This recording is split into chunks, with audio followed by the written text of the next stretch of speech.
यहूदियों के सम्मुख यीशु ख्रीस्त अपनी पहचान पर लगातार चुनौती प्रस्तुत करता जा रहा है और उनके बीच यीशु की उक्ति पर गलतफहमी बढ़ता जा रहा है। यीशु ख्रीस्त जोर देकर कहते हैं कि यदि कोई मेरी शिक्षा पर चलेगा वह कभी नहीं मरेगा। यीशु का यह कथन यहूदियों को परेशान करके रखा है, क्योंकि वे यीशु की बातों को अक्षरशः अनुवाद कर रहे हैं। इसलिए उन्होंने यीशु से पूछा, क्या आप हमारे पूर्वज अब्राहम से भी महान हैं? यीशु ने कहा, अब्राहम के जन्म लेने के पहले से ही मैं विद्यमान था। इससे यहूदी लोग इतना क्रुद्ध हो गए कि पत्थर से मार डालना चाहते हैं। इसके द्वारा अपने दिव्य स्वभाव का उल्लेख करते हैं।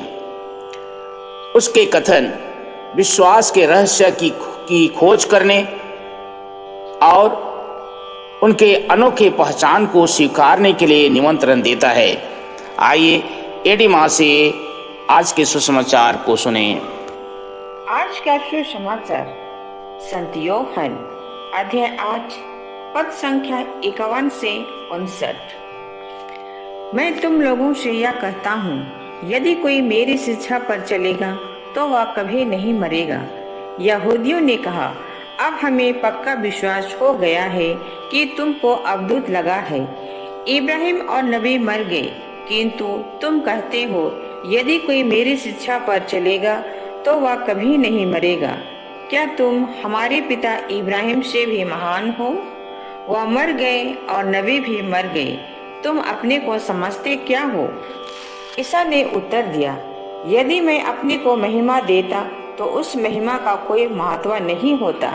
मेरा पिता मुझे महिमान्वित करता है, उसे तुम लोग अपना ईश्वर कहते हो, यद्यपि तुम उसे नहीं जानते।